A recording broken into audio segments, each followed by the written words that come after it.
The word spread faster than truth ever could. In a small southern town, a young black woman was dragged through the double doors of the county courthouse, wrists chained, orange jumpsuit marking her as guilty before a single juror had even spoken. They called her a murderer. Neighbors whispered it. The local news plastered it across screens. Even the deputies guarding her cell spat the word like it was fact. She had no chance to defend herself. Every headline had already delivered the verdict. And when the cameras rolled, the story was simple. Violent woman kills man in cold blood. But the truth? The truth had been buried. Surveillance footage was cut, altered frame by frame. Witness statements were twisted. The evidence that could have freed her was locked away in a desk drawer belonging to the very men who wanted her gone. Inside the courtroom, the atmosphere was electric, poisoned by certainty. The prosecutor smirked as if the trial were a theater, not justice. The jury avoided her eyes. She sat there, silent, stone-faced, not because she had nothing to say, but because she knew every word would be turned against her. And yet, behind that silence, she held one secret. She wasn't just another defendant.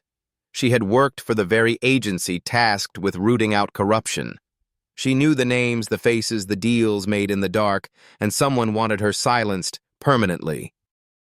The crowd didn't see it. They saw only what they were told to see. A black woman branded as a killer. Mothers pulled their children closer as she passed. Reporters shouted questions meant to humiliate, not to uncover the truth. It seemed like the end of the road. One more damning piece of evidence, one more lie spoken under oath, and her fate would be sealed. The gavel would fall. The label murderer would be tattooed on her life forever. But then everything changed. As the prosecutor prepared to rest his case, the heavy wooden doors at the back of the courtroom creaked open. 3 men walked in. Not reporters, not bystanders. Men who carried with them truths too heavy to ignore. The room fell silent. Even the judge froze mid-sentence. In that moment, the trial wasn't about her anymore. It was about the system, the lies, and the reckoning that was about to unfold. Because once those 3 men spoke, nothing in that courthouse or in that town would ever be the same again. The courthouse whispers did not begin with her arrest. They had been building for months, like smoke curling under a locked door. Long before anyone shouted the word murderer, rumors had been planted carefully, watered by the same hands that now clutched the levers of power. In a town where the police chief dined with the mayor and the local press relied on those same officials for stories, the narrative was easy to control. All they needed was a scapegoat, and she was chosen. Her name was Elise Carter, though most people never bothered to remember it. To them, she was simply the suspect, a nameless shadow that could be painted with whatever colors suited the story. Elise had grown up believing in the system, serving in it, and trusting that justice was not just a word written on courthouse walls. She had trained in federal programs, studied law enforcement tactics, and eventually worked under contract with the FBI on sensitive civil rights investigations. Yet here she was, shackled, stripped of identity, treated like an enemy of the very ideals she had once defended. The case against her was built on illusion. A man had been killed in what authorities described as a bar fight turned deadly. Witnesses, most of them connected to law enforcement, swore Elise was there, swore she had pulled the trigger. The surveillance footage played on the evening news seemed to back them up, but Elise knew that wasn't the original video. She knew because she was never there. On the night in question, she had been 30 miles away, logged into a federal system under secure clearance. That digital record could have cleared her name instantly, but it had vanished. Someone had buried it. Her appointed lawyer urged her to accept a plea deal. "It's safer," he whispered, sliding papers across the metal table during a jailhouse meeting. "Take 20 years. You'll be out in 10 with good behavior. Don't gamble with life in prison." But Elise didn't sign. She knew a plea was exactly what they wanted, her silence wrapped neatly in legal language. If she admitted guilt, the network she had been quietly investigating for months would never see daylight, because Elise had stumbled too close to the truth. She had tracked officers laundering drug money through shell businesses. She had traced unusual transfers tied to city contracts, and she had found emails linking the prosecutor himself to deals with a private prison corporation. That discovery alone was enough to make her a target. Inside her cell, she replayed it over and over. The way men in uniform smirked when they cuffed her, the way the sheriff leaned close and whispered, "No one's coming to save you. You don't belong here." It was more than prejudice. It was strategy. Labeling her as violent, dangerous, unhinged, it discredited her testimony before she could even speak. Meanwhile, the public was fed a steady diet of fear. News anchors described her as unstable, aggressive, a woman with a history of violence.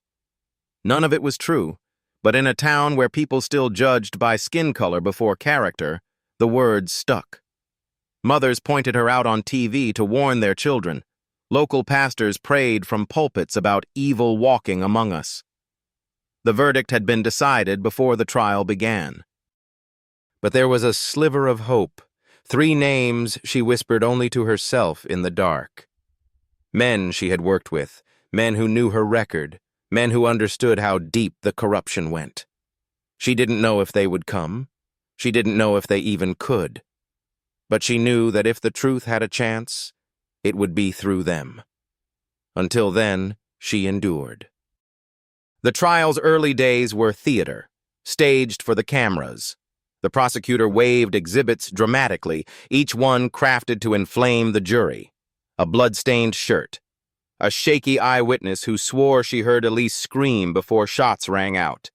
Each detail was rehearsed, designed to bury her beneath a mountain of suspicion. Elise sat motionless, staring straight ahead because she knew any flicker of emotion would be weaponized. Anger would be called aggression. Tears would be spun as manipulation. Silence, at least, was harder to distort. But silence came at a cost. Reporters painted her calm as coldness. They described her as smirking when she was only sitting still. Headlines screamed, "Killer shows no remorse in court." It was a cycle of perception. No matter what she did, it would always be wrong. Yet beneath the surface, the cracks in the story grew wider. One juror secretly questioned why the video looked grainy when the bar's cameras had been upgraded months earlier. A court clerk noticed chain of custody forms missing from the evidence file. A federal monitor assigned to observe civil rights cases flagged inconsistencies in the prosecutor's timeline. Little details, tiny fractures, that hinted at something more. But in a town where power feared exposure, those whispers of doubt were quickly hushed. At night, Elise thought of her mother, who had raised her to believe in truth. She thought of the federal oath she once swore, promising to protect justice even when the price was high.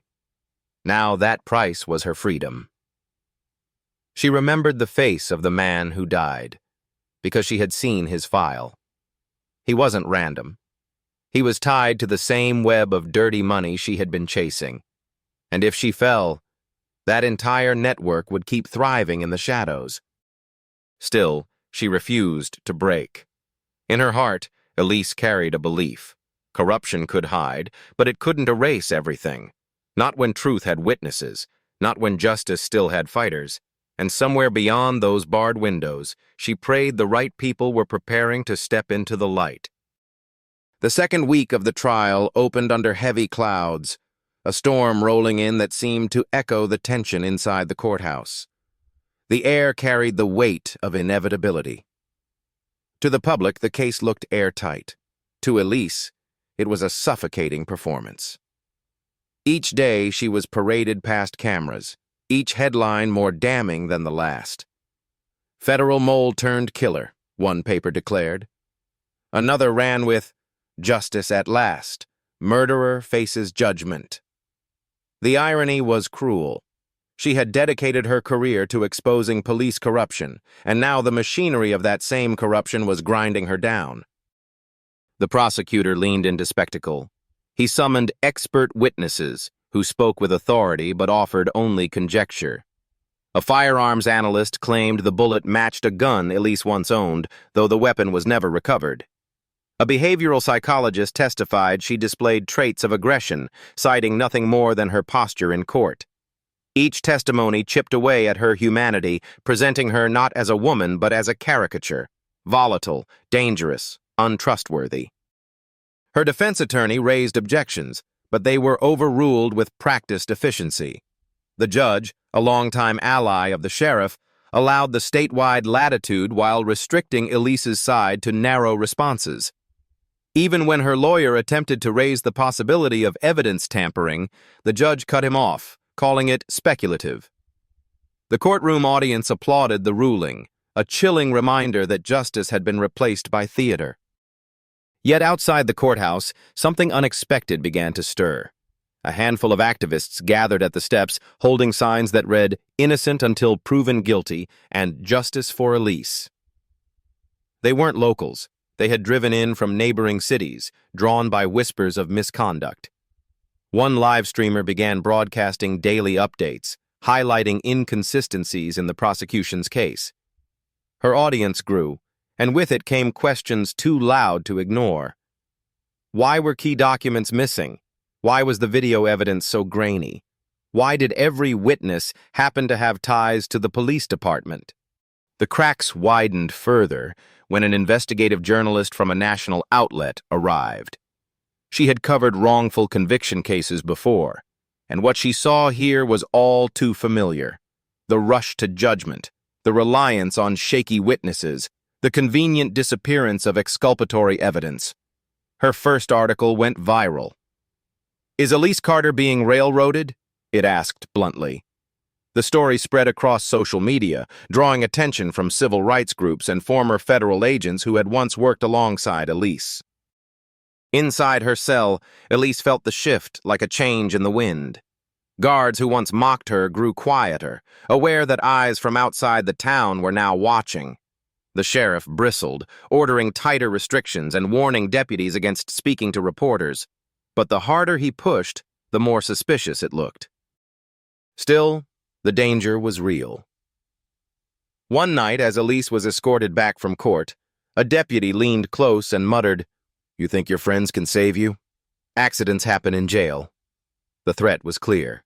Her life was worth less to them than their secrets, and their secrets stretched far.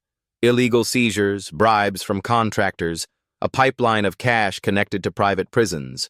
Elise had files, hidden copies she had sent to trusted colleagues before her arrest.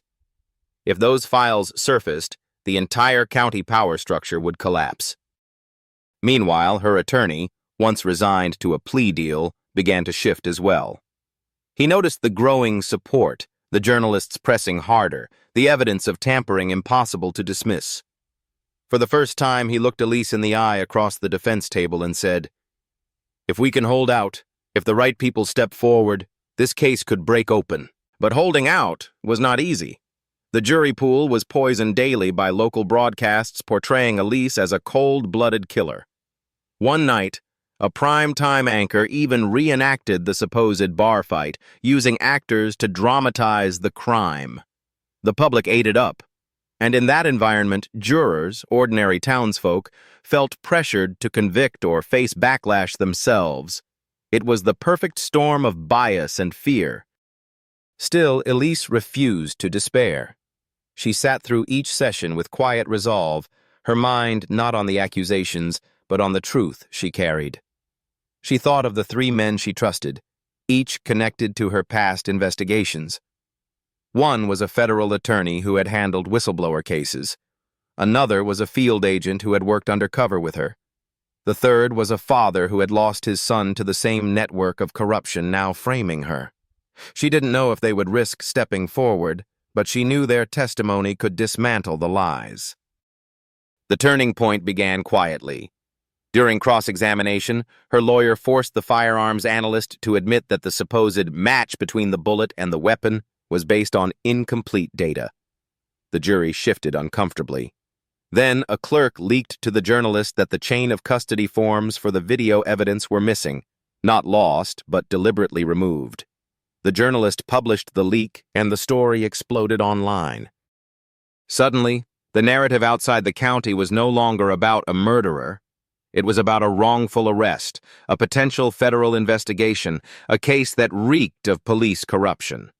Civil rights leaders called for oversight. A former DOJ official tweeted that the trial was a textbook example of systemic injustice. Pressure mounted. And inside the courtroom, everyone felt it. The prosecutor's swagger faltered. The judge grew harsher, snapping at the defense, as though trying to force the case back under control. The sheriff sat in the gallery, his jaw tight, his eyes darting toward Elise with a venom that betrayed fear. The jury, once so certain, now looked uneasy. Whispers rippled during recess. Reporters crowded the hallways, cameras flashing, capturing every moment of unease. Elise knew the tide was shifting, but she also knew the storm was only beginning. The men who framed her were not the type to surrender easily. They had built careers, fortunes, and entire reputations on power unchecked. They would fight tooth and nail to keep the truth buried. But what they didn't know, what none of them could predict, was that the silence of 3 men was about to end. And when they walked through those doors, everything built on lies would collapse in an instant. The morning of the state's closing argument drew a crowd so large that the courthouse steps resembled a political rally. Television crews set up tripods, reporters barked into microphones, protesters waved signs demanding accountability. On the courthouse lawn, the sheriff gave a carefully staged press briefing. He stood flanked by deputies in crisp uniforms, promising the people justice for the victim and calling Elise a cold-blooded killer. The cameras ate it up. He smiled because he believed the narrative was locked, because he thought power could script the ending. But power was about to slip through his fingers. Inside the courtroom, the tension was suffocating. The prosecutor rose with his trademark swagger, adjusting his tie as if preparing for the theater. He presented the jury with the grainy video one final time. Frame by frame, he narrated a story of rage and violence, insisting Elise was the shadowy figure pulling the trigger. He gestured dramatically toward her, labeling her a predator hiding behind a badge. His voice boomed, echoing off the wooden walls, feeding the illusion that guilt was undeniable.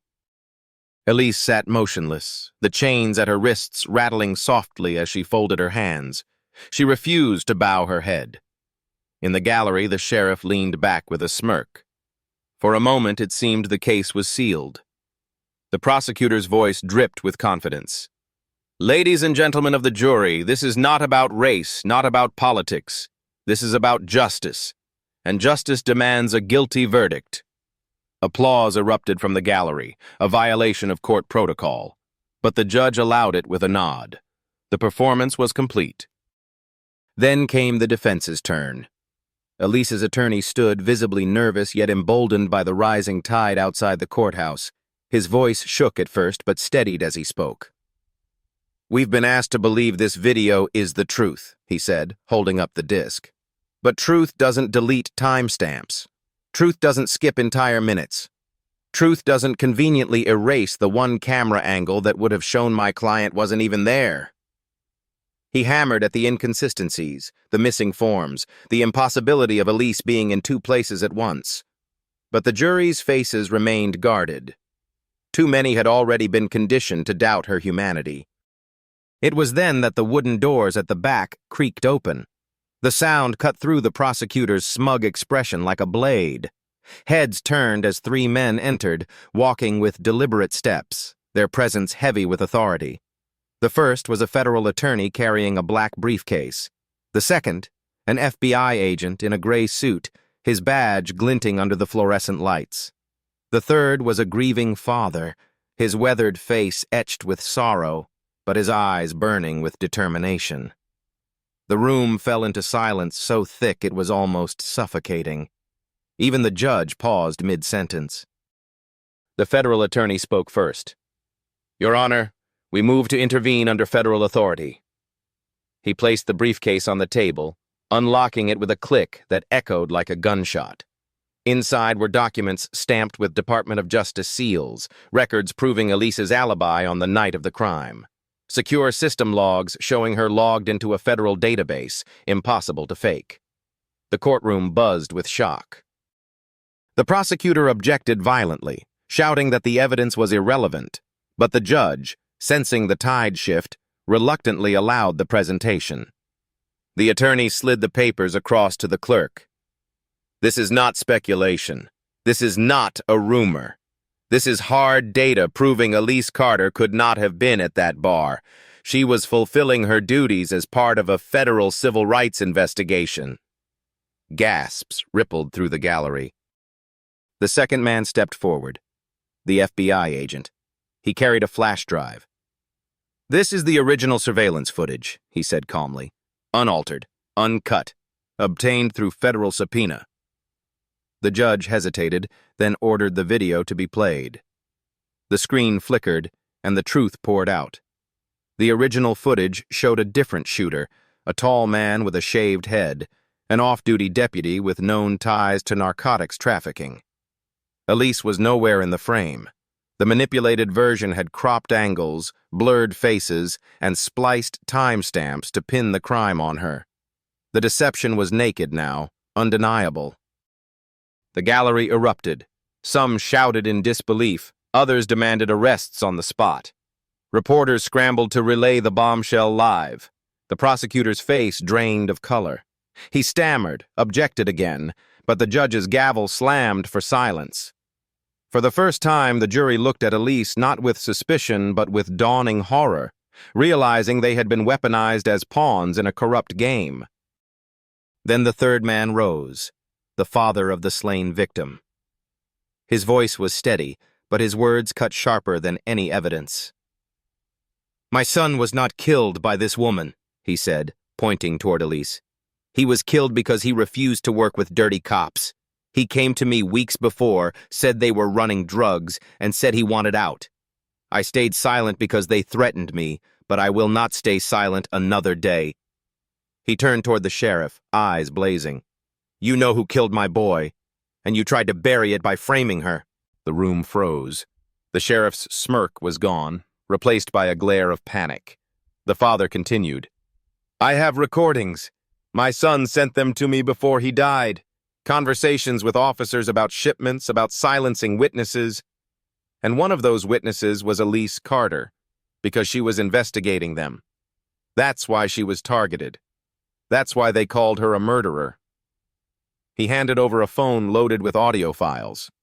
The judge listened, visibly shaken, as voices of uniformed men discussed planting evidence, coordinating lies, and eliminating anyone who got too close. The courtroom exploded. Shouts, cries, and the rustle of chairs as reporters surged forward. Deputies moved nervously, unsure whether to protect their superiors or distance themselves. The prosecutor slammed his fist, demanding the evidence be stricken, but the judge silenced him with a glare. Federal agents in the back of the room whispered into their radios. The tide had turned, and no amount of bluster could stop it. One by one, jurors raised eyebrows, shook their heads, and muttered among themselves. The illusion of certainty was shattered. Elise sat tall, chains still at her wrists, but the weight of them felt lighter now. For the first time since her arrest, she could see the truth cutting through the fog, and the men who had orchestrated her downfall knew it too. The sheriff's hands clenched into fists. The prosecutor's forehead glistened with sweat. The judge, caught between loyalty and survival, looked ready to crumble. The FBI agent spoke again. "Your Honor, the Department of Justice is opening a federal investigation into evidence tampering, obstruction of justice, and civil rights violations tied to this case. We request immediate custody of all files and suspension of local authority pending federal review." The words landed like a hammer. The courtroom, once a stage for corruption, had become a battlefield of accountability. The jury stared at Elise with new eyes, not as a criminal, but as a woman who had stood against a system designed to crush her. And as the gavel fell to adjourn for the day, one fact was clear. Nothing in this courthouse, nothing in this town, would ever be the same again. The courtroom adjourned in chaos, but the revelations refused to fade. By evening, the story had spread nationwide. Networks interrupted programming with breaking news banners. New evidence rocks murder trial. Federal authorities step in. Elise's name, once spat out as an insult, was now tied to questions about corruption and wrongful conviction. But if she thought the storm had passed, she was wrong. It was only the beginning. The first twist emerged the following morning. Federal agents moved in to seize case files, only to find that several boxes of evidence had vanished overnight. Computers were wiped, surveillance servers destroyed in what officials described as a deliberate act of obstruction. The sheriff's office denied involvement, but whispers spread quickly. Who else would have the access or the motive? The destruction of evidence was proof not of Elise's guilt, but of how deep the conspiracy ran. Someone high up was willing to burn everything to protect their empire. The second twist came in the form of intimidation. A juror reported receiving anonymous phone calls warning that a guilty vote keeps your family safe. Another found her tires slashed outside her home. The integrity of the trial was hanging by a thread. Civil rights groups demanded federal protection for jurors, citing this as yet another sign of systemic misconduct. For Elise, watching it unfold from her cell, it confirmed what she had always known. This wasn't just her case. It was a battle over the soul of the justice system. Then, during cross-examination of the sheriff himself, the defense dropped a bombshell. Hidden recordings, pulled from the victim's phone, revealed meetings in the sheriff's own office where deputies plotted to use Elise as a scapegoat. Their words were chilling. "She's the perfect target, federal, black, and alone. We frame her, and no one asks questions." Gasps filled the courtroom. The sheriff stammered, denying knowledge, but the voices were clear, his included. The mask of authority cracked, exposing a man desperate to protect not justice, but his own survival. But the corruption was bigger than one sheriff. Twist 3 unraveled as federal prosecutors traced financial records, connecting county officials to a private prison corporation. For every conviction pushed through, the county received kickbacks. More prisoners meant more profit. Elise's wrongful arrest wasn't just a mistake. It was business. Her conviction would have lined pockets, strengthened networks, and silenced a woman who had stumbled too close to exposing the scheme. The revelation turned the case from a local scandal into a federal investigation of national scope. Headlines shifted from murder trial to prison profiteering scandal. With pressure mounting, the prosecutor attempted a desperate maneuver. He filed a motion to dismiss the new evidence as inadmissible. But the federal attorney was ready. He countered with case law, citing precedent after precedent, reminding the court that the concealment of exculpatory evidence was itself a violation of constitutional rights. His words resonated with the jury, with the gallery, with millions watching online. This wasn't just a courtroom drama anymore. It was a civil rights battle playing out in real time. The response from the public was electric. Crowds swelled outside the courthouse, chanting Elise's name, demanding accountability. Hashtags like #JusticeForElise and #EndWrongful trended nationwide. Activists streamed the trial live, their feeds reaching millions. Elise's calm demeanor became a symbol, an image of resistance against a corrupt machine. She hadn't shouted, she hadn't begged, she hadn't broken, and that quiet strength resonated more powerfully than any outburst could have. Still, the threats grew darker. The FBI agent who presented the original footage was followed late at night by unmarked cars. The federal attorney received death threats. The victim's father had his home vandalized with slurs spray-painted across the walls. It was proof that those in power were panicking, willing to use fear when lies no longer worked.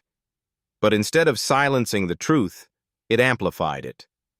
The intimidation became evidence itself, proof that this was not justice but a conspiracy unraveling under its own weight. The fourth twist came when whistleblowers inside the sheriff's department stepped forward. Deputies who had once remained silent now testified, describing orders to falsify reports, to intimidate witnesses, to erase digital logs. One described being told directly, "Frame her or lose your badge." Their testimonies painted a picture not of one corrupt officer, but of an entire institution rotten from the inside. The jury listened in stunned silence, the gallery gasping at each revelation. The judge, once dismissive, now leaned forward with grim attention, as though realizing his courtroom had become ground zero for a federal reckoning. For Elise, the weight of vindication was heavy. She knew this wasn't over. The system had tried to crush her, and though the truth was breaking through, the scars would remain. Nights in a cell, chains at her wrists, the label of murderer echoing in her ears, none of that could be erased. Yet she also knew that her ordeal had forced a spotlight onto corruption that might otherwise have stayed hidden. Her suffering was becoming evidence for reform. The prosecution collapsed under its own corruption. The jury was no longer deciding Elise's fate. They were deciding whether to endorse a conspiracy. And as the federal investigation deepened, indictments loomed over the sheriff, the prosecutor, and half a dozen deputies. The wrongful conviction they had tried to stage became their own undoing. The response was swift. Civil rights leaders called for the Department of Justice to place the county under federal oversight. Senators demanded hearings. Newspapers ran editorials comparing Elise's case to the darkest chapters of American justice history. It was no longer just about one woman. It was about systemic police misconduct, the profit motive behind mass incarceration, and the urgent need for reform. Elise had become a face for something larger, a movement demanding accountability. Yet for all the twists, one truth stood tallest. The attempt to silence her had failed. The very evidence they destroyed was replaced with stronger proof. The intimidation they used became testimony against them. The men who walked into that courtroom had changed everything, but it was Elise's own resilience that carried the case through. She refused to bow, and in refusing, she exposed the fragility of the system that sought to bury her. When the gavel finally fell, the courtroom erupted not in applause, but in stunned silence. The verdict was not yet delivered, but the tide was irreversible. The narrative had shifted completely. Elise was no longer a defendant fighting for her life. She was a witness, a survivor, and the spark for a federal probe that would tear open decades of corruption. When the final gavel came down, Elise didn't hear applause. She didn't hear cheers. What she heard was silence, the kind that comes only when truth has finally broken through the noise. The jury filed out, pale and shaken, their faces carrying the weight of what they had nearly done. The prosecutor slumped in his chair, defeated, stripped not of a badge, but of credibility. The sheriff was led away in handcuffs, his eyes darting wildly as if searching for an escape that no longer existed. For once, the system had turned on the men who had corrupted it. Elise sat still, wrists still bruised from shackles, but the air around her felt lighter. A federal marshal approached, unlocked her chains, and whispered quietly, "You're free." The words sank in slowly, like sunlight creeping into a dark room. Free, not just from bars and accusations, but from the weight of a lie that had nearly stolen her life. Outside, the courthouse steps were crowded. Protesters who had once come for spectacle now cheered her name. Strangers wept, reaching out to touch her hand. Reporters shouted questions. Cameras flashed, but Elise's eyes searched only for the three men who had walked in and shattered the illusion. She found them waiting at the edge of the crowd. The federal attorney, the FBI agent, the grieving father. They didn't need to speak. Their presence was enough, a reminder that truth requires courage, and courage requires allies. That night, Elise didn't celebrate. She sat quietly in her mother's kitchen, sipping tea, listening to the hum of the refrigerator, grounding herself in the ordinariness of life. Her mother held her hand, the same way she had when Elise was a child, frightened of thunderstorms. "You never stopped believing," her mother said softly. "And that's why you're here." Tears slipped down Elise's cheeks, not for herself, but for the months stolen, for the victim who would never return home, for every nameless soul who had not been so lucky. Because Elise knew her story was not unique. Across America, wrongful convictions continued to haunt families, fueled by systemic failures, bias, and corruption. Her case had caught fire because of timing, attention, and undeniable evidence. But for every Elise, there were others still waiting in silence, still praying that someone would believe them. And that realization carried a weight heavier than chains. She had been spared, but justice was far from complete. Weeks later, federal indictments were unsealed. The sheriff, the prosecutor, and several deputies faced charges for obstruction of justice, conspiracy, and civil rights violations. The private prison contracts that had fueled the scheme were exposed, triggering national outrage. Elise testified before Congress, her calm voice cutting through political theater. She spoke not as a victim, but as a witness to how power can twist the law into a weapon. Her testimony became a rallying cry, cited in debates over reform, quoted in op-eds, replayed on news broadcasts across the country. Yet through it all, Elise never sought the spotlight. She didn't want fame. She wanted accountability. She wanted a system that valued truth over convenience, people over profit. She wanted a world where no one could be branded a murderer simply because it suited someone else's agenda. Standing on the courthouse steps one final time, Elise addressed the cameras, her voice steady. "They called me a murderer. They tried to erase my name, my dignity, my future. But truth has a way of surviving. I was not saved by power. I was saved by courage. Courage from those who refused to stay silent.